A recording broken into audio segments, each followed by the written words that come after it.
Everyone, this is Prasha, and welcome to a brand new episode of Her STEM Story. Thank you so much for joining us live from wherever you're joining, whether it's YouTube or LinkedIn. I am your host, Prasha Dutra, and today we're going to be talking about an urgent and important topic: how to overcome any crisis with confidence. Crisis is such an important part of our life, and it shows up again and again. So, to expect not to have any crisis in life is not a great strategy, but to prepare for any crisis in life is probably a really good strategy and can help you get through anything in life and at least hopefully sets you up for success, whatever that means for you. So let's start today's episode. And I am excited because I know there are so many people out there who need this motivation at this time. And I say this because I am from India. So if you don't know yet, I am from India. I grew up there and my family is still back home. And India is going through a major COVID crisis, which has truly touched a lot of us, so many of my friends and family. And it has really jolted us back to where we were in last year in 2020. So with that being said, I know COVID is not even close to being over, and that is just one of the many crises that we may or may not see in our lifetimes. So this episode is dedicated to all my friends from India and people who are struggling through this crisis for so long now. And just another reminder that we don't need to let this crisis bring us down, but we need to utilize it to make the world a better place and to show up in the best way possible. So let's get started. Hi there, this is Prasha Dutra, and I'm passionate about helping you unlock your true potential in your science, technology, engineering, and mathematics career and beyond. Less than a decade ago, I moved to the US from India to live my American dream. I took my engineering career to the next level by starting my own consulting and coaching company while thriving at my 9-to-5 job. Money, time management, career planning, and personal growth are all things we'll discuss here. From expert guests and their stories to my own lessons, this show is an ongoing masterclass in how to believe in your brilliance and conquer your STEM career with confidence. Get a pen and paper and get ready for an education you wish you had in school. This is Her STEM Story, the podcast.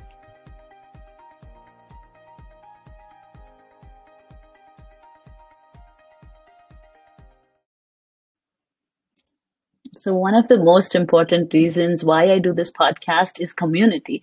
Community that I have built over the last few years, and people I have come across through this medium is amazing. So if you're listening live or on a podcasting app, you should know that you're part of a bigger community called Her STEM Story Community, and we are here for you. So a lot of the people in my community are from other countries, and an immigrant's life is much, much harder than it seems on the surface.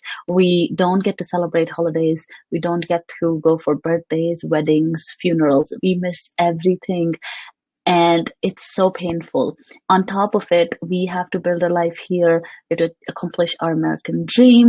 And we also have to become our best version because we have put so much on the line. So this episode, again, is dedicated to immigrants across the world. Life is hard, and life is harder in times of crisis like this. And this is my small attempt to help you and give you the tools that I think can help, that have helped me now and even in the past. So let's get started. So before we start, I definitely want to explain the concept or the definition of crisis, right? Crisis is not necessarily the worst thing in the world, right? Crisis is, if you think about the definition of crisis, it's a time of intense difficulty, trouble, or danger. Yes, but it's also a time of opportunity. A lot of things happen during crisis that change the world. A lot of things change during crisis. It's usually a turning point. So we were doing things in a certain way. The crisis happens, and that changes how we do things moving forward. And so a crisis to me also signifies opportunity. There's always an opportunity in crisis. It's not always bad or wrong or something to be afraid of. It's something to to be a little bit hopeful about, as much harder as it may seem.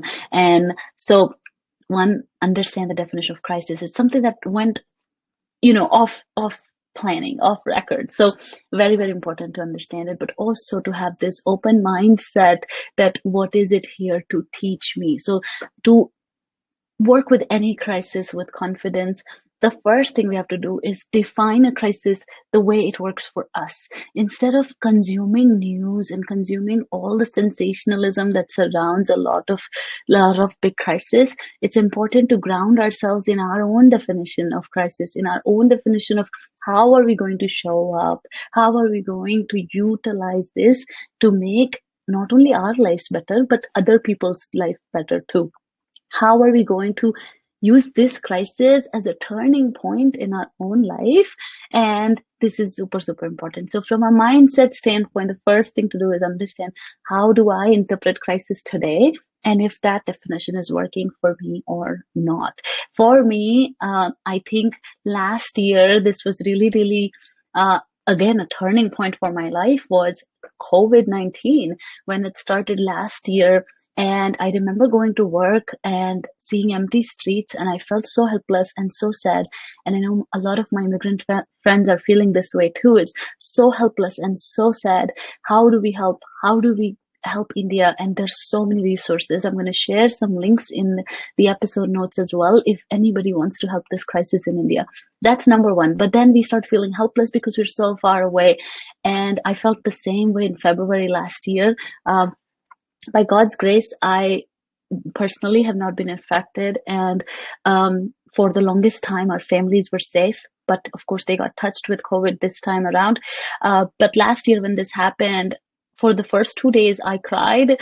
And not to say that, that means that, I'm not saying that crying was the right thing to do, but I felt really helpless. And I think one of the things I had to do was decide, am I going to stay helpless or am I going to do something about it? And when I recognized the fact that I was still privileged enough to be healthy, to have the resources, then I decided to really focus on how can I really help and really be there, and how can I use this crisis to help others and to be the best version of me. So very, very important. First, assess your mindset, assess your definition of crisis, and then work towards conquering it. So conquering it, that's the next part of this discussion, which is how do you conquer any crisis with confidence? And I have Eri here. She says, hi, Prasha. Good to consider how to use crisis as a tool for growth. Yes. Thank you so much. I'm glad you agree. And if you're joining live, please send us your questions, comments, and I'm here to answer them. And also, like Eri said, resilience is at the core of leading through crisis. I know this is so great, Eri. Thank you so much for bringing that up, and we're gonna really talk about that here. Is okay, how to conquer? Yes, as Eri said, resilience is really, really important. Again, first is mindset, then it's resilience, but really thinking about how to be the leader in crisis. This can really help your career also, right? This can help your personal growth. How do I lead people through crisis is an extremely good way of looking at it.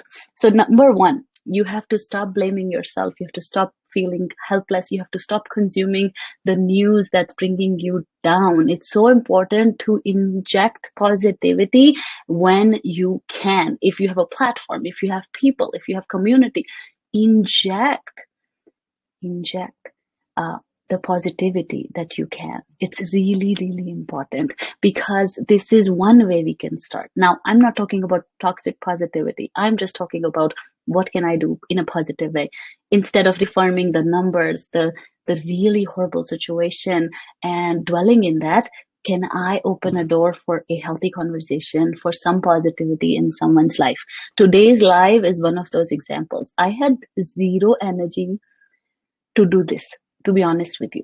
I took a long time this week just to take space, just to create some space and not do things. But today I said, I have to seize this opportunity and I have to be there for my people, because that's how I lead. That's how I deal with crisis. That's how I conquer crisis, is by showing up as my best version and by opening these discussions. So this is my platform and I'm here to share it with you, and you should do that too. If you're in crisis, if your community is in crisis, show up, have a conversation, open the door for others to also feel like there is something positive about this. We don't know what it is yet, but there's something here which will define us for the rest of our lives, and it's super important. So show up messy, show up the way you can for your people, for your community. Have a conversation. Don't shy away from it. This is super, super important. Number 2, like I said, create space. Create space. So this is important, right? Whether it's creating space by stopping news. Last year when COVID-19 happened, one, I decided not to use the word a lot. Then 2, I limited my news consumption to once a day, and then only consuming it from one source, because there's so many news, there's so much happening, and there's so many stats and facts and pictures that sometimes that can overwhelm us, and it's not helping.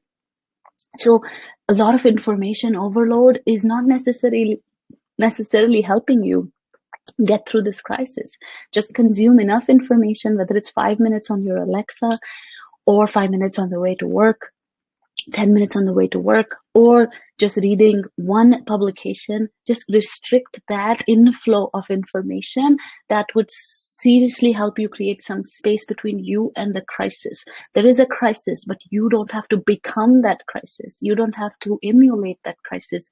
You don't have to absorb that whole knowledge, whole information, and bring yourself down. Because again, we need you to lead people in this situation. You need to be a leader in this situation, not be a part of the problem. You need to be a part of the solution. And that's what good leaders do. They take care of themselves. They create space between them and the crisis, and so that they can think with clear mind and they can bring forth best solutions possible, right? So this is very, very important. Number 1, inject positivity.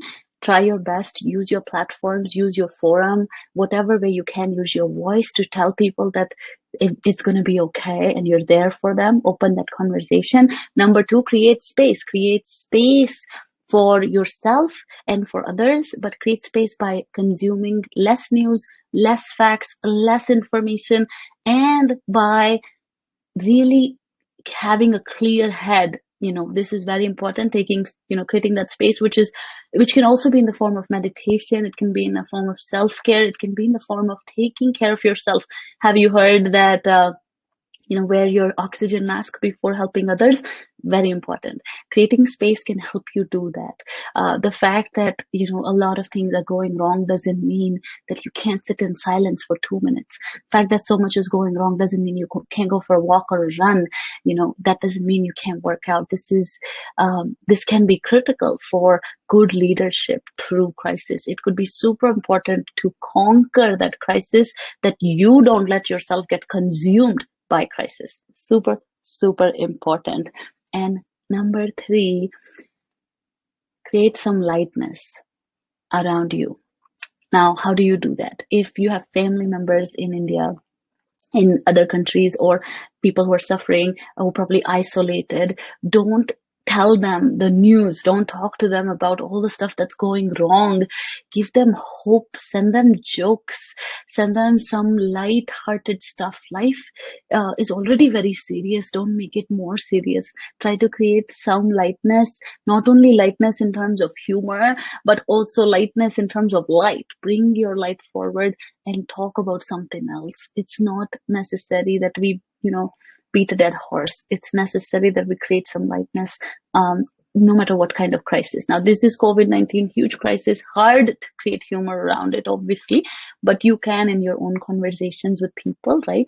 But even at work, when you're in crisis, think about it. At certain times, people are extremely emotional. They get extremely passionate about certain things. If things go wrong at workplace, there is no need to get consumed by it. There's no need to just bring everyone's attention to it. Create a little bit lightness. Tell people, go have a break, go outside, take some fresh air, help people feel comfortable in this discomfort. If you do that, you can be a true leader. It can really, really help, right? It can really, really help. So those are 3 things. Now, number 4, be of service. Please, please, please be of service. I know we all need so much right now. But if you can actually take care of yourself and do the first few things properly, you can be of service to others. And this is what's needed right now. Whether that service looks like, having a session like this, whether that service looks like hosting a Zoom conference for people who are going through it, whether the service means like anonymous donations to different organizations. As I said, I will share some links in this episode notes as well. Or whether that means having a post conversation, IG live, whatever. Or a very simple thing we can all do today is, if you know people in India, and this was true for Italy last year, this was true for New York last year, and then it's true for Michigan this year, but if you have people in these states and countries that are highly, highly affected right now, send them a small message and check in. It doesn't take a lot to check in. How are you doing? How can I help? Maybe you can't help, but the fact that you said that can make someone's day. And that's how you can be of service. So many times people think service means, having to do these big things, but service can be done in small things. And if you have the right intention, I promise people will feel supported. Somebody sent me a note the other day on LinkedIn, on Instagram, and said, "How's your family doing in India?" That one sentence inspired me to do the same for everybody, almost everybody in my network. But it also made me feel so, so valued and so supported, even though that person cannot do anything for me. But the fact that they thought. So practice empathy, be of service. This is so, so, so critical in any crisis. Even at work, when things are not going right, be there for people, be empathetic. Tell them, are you stressed? How can I help? How can I help? This should always be how you end a conversation. How can I be of service? How can I help? We always want things, but sometimes we should also focus on giving things. This is very, very critical. So many times we totally forget this. We totally forget this, and it's important that we keep an eye on this. That we make this a priority to be empathetic in all that we do, because we need more empathetic leadership. Because without that, we're going to be in lots of trouble, because this crisis is going to be longer than we expect. It's going to stay here for a while. It's going to affect a lot of us sooner or later in one way, shape, or form. And it's important that we practice empathy and kindness towards people. So those were the 4 ways I think you can start conquering your crisis, any crisis, with confidence. Confidence just means trust. If you're doing certain things that make you feel supported, I promise you, self-confidence and self-trust will follow if you are being of service. Winfred says there are 3 facets of leadership: leading from within, leading with others, and leading others. It is important to have a strategy for each of these in facets during crisis. I agree, Winfred. I wish I had planned this in this way, but I will definitely take your suggestions, and we'll do more sessions like this. We'll talk more about crisis, because crisis management is such a huge part of leadership, such a huge part of STEM in all STEM fields, but also a huge part of our lives. And if done in a better way, if done more strategically, this can really, really help us be our best selves, because the whole point is we should show up as our best self when and where we can, so that we can lead people, so that we can lead organizations, so that we can lead our communities, and so that we can be our true, authentic self in all that we do. Now, again, I want to remind everybody that this topic was chosen very last minute because I saw a need for this. I would love to hear your opinions on this. I would love if you can support my people in my country. If you have employees, please message them. If you have friends, ask them. Every second or third person in Delhi right now is affected by COVID-19. The situation is really bad. The hospitals are full and apocalyptic, and we can all use some empathy and kindness. So show that towards your colleagues and friends, and help us all get through this together. And also, one last thing that I am doing is I am opening some 15-20 minute spots on my calendar to just be there for you. If you're someone who wants to talk about this crisis, if you're someone who wants to talk about anything happening back home in India, please, please use this opportunity to get on a call with me, and I'm going to be all ears. I am going to listen, and I'm going to do my best to help you. Christina says, hello, Prasha and all. I'm Italian and not in STEM, but I totally share and feel inspired by your speech. Thank you so much, Christina. I really appreciate it. And you're doing so much for STEM careers yourself. So please follow Christina. She's awesome.